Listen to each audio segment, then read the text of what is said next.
बीते कुछ घंटों में पंजाब में दो बहुत ख़तरनाक वारदातें हुई हैं, दो बॉम्ब ब्लास्ट हुए हैं, एक जलंधर में, एक अमृतसर में।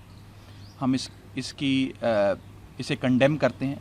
स्थिति बहुत सेंसिटिव है, चिंताजनक है और सीधे तौर पर ये बॉम्ब ब्लास्ट पंजाब की अमन और शांति से एक प्रकार का खिलवाड़ करने की कोशिश है। पंजाब के डीजीपी साहब ने मौका वारदात पर जाकर और फॉरेंसिक एक्सपर्ट्स से सारी जांच पड़ताल कर शुरुआती जांच में ये पाया कि इस वारदात के पीछे पाकिस्तान के आईएसआई का हाथ है। दूसरी ओर पंजाब के मुख्यमंत्री ये बयान दे रहे हैं कि इस वारदात के पीछे पाकिस्तान के आईएसआई का हाथ नहीं है, बल्कि भारतीय जनता पार्टी का हाथ है। तो मैं सीधे तौर पर ये पूछना चाहता हूं कि पंजाब के मुख्यमंत्री भगवंत मान साहब पाकिस्तान की आईएसआई को क्यों क्लीन चिट देना चाहते हैं, और क्या उनकी इतनी दुश्मनी भारतीय जनता पार्टी से और अपने पॉलिटिकल ओपोनेंट से हो गई है कि आज उस पॉलिटिकल ओपोनेंट पे दोषारोपण करने के लिए उन्हें पाकिस्तान के आईएसआई की गोद में जाकर बैठना पड़ रहा है।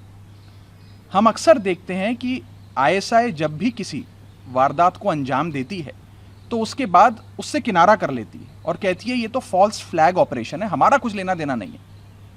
आज भगवंत मान साहब सीधे तौर पर आईएसआई का नैरेटिव को आगे बढ़ा रहे हैं। जो बात आईएसआई कहती है वही मान साहब कह रहे हैं। तो ये बहुत खतरनाक है। मैं समझने का प्रयास कर रहा हूं कि क्यों भगवंत मान साहब, ऐसी कौन सी वो कंपल्शंस हैं जिसके चलते उन्हें इन आतंकवादियों को और इस आईएसआई को क्लीन चिट देने की इतनी जल्दी पड़ी है, और सीधे तौर पर वे अपने पॉलिटिकल ओपोनेंट को इसके लिए ब्लेम कर रहे हैं। ये बहुत चिंताजनक बयान है, इसे गंभीरता से लेना चाहिए और समझना चाहिए कि उनकी ऐसी क्या मजबूरियां हैं जिसके चलते वो इस प्रकार के बयान देने के लिए मजबूर हैं। दूसरा विषय ये है कि पंजाब एक बहुत सेंसिटिव बॉर्डर स्टेट है। लगभग 550 किलोमीटर का इंटरनेशनल बॉर्डर पाकिस्तान के साथ पंजाब सूबे का लगता है, और इस वारदात को आप इसलिए भी गंभीरता से लीजिए क्योंकि पंजाब में ऐसा ब्लास्ट जो पिछले कुछ घंटों पहले देखा गया हुआ है कि 3, 4, 5 किलोमीटर दूर तक उस ब्लास्ट की आहट लोगों ने महसूस करी। और इस ब्लास्ट की लोकेशन, जैसे कि जलंधर में जो ब्लास्ट हुआ, वो एक ऐसी जगह हुआ जहां 3 जगह से वो जगह आर्म्ड फोर्सेस, पैरामिलिट्री फोर्सेस और पंजाब पुलिस के हेडक्वार्टर से ढकी हुई थी। एक ऐसी जगह जहां पर एक तरफ पैरामिलिट्री फोर्सेस का हेडक्वार्टर है, दूसरी तरफ पंजाब आर्मर्ड पुलिस का हेडक्वार्टर है, और तीसरी तरफ भारतीय सेना का कंटोनमेंट इलाका लगता है। उस इलाके के बीचों बीच जाकर यह ब्लास्ट हुआ है। बहुत चिंता का विषय है। मैं ये भी कहना चाहूंगा कि बीते कुछ समय से पंजाब के अंदर कानून व्यवस्था, लॉ एंड ऑर्डर बद से बदतर होता जा रहा है।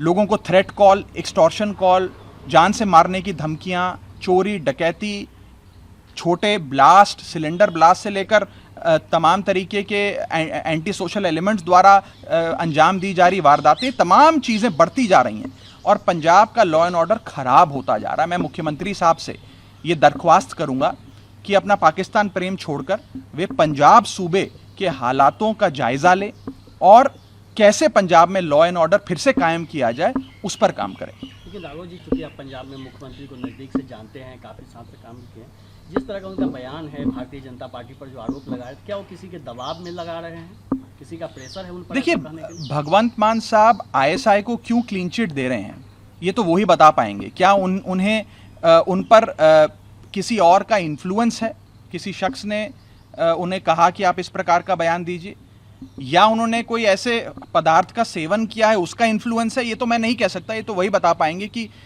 किसी व्यक्ति के इन्फ्लुएंस में या किसी वस्तु के इन्फ्लुएंस में वो ये बयान दे रहे हैं। लेकिन ये बयान बहुत सीरियस है और सीधे तौर पर ये एक प्रो पाकिस्तान और एंटी इंडिया बयान है। इन बयानों से एक डेमोक्रेटिकली इलेक्टेड चीफ मिनिस्टर को बचना चाहिए और अपने सूबे के जो लॉ एंड ऑर्डर के हालात हैं उनका जायजा लेकर उसे मजबूत कैसे किया जाए, इस बॉम्ब ब्लास्ट के पीछे जो लोग हैं उन्हें पकड़ा कैसे जाए, इस इन्वेस्टिगेशन को कंक्लूजन की ओर कैसे ले जाया जाए, उस विषय पे काम करना चाहिए और अपने सूबे के लोगों को विश्वास में लेना चाहिए, ना कि इस प्रकार के इर्रेस्पॉन्सिबल बयान देने चाहिए।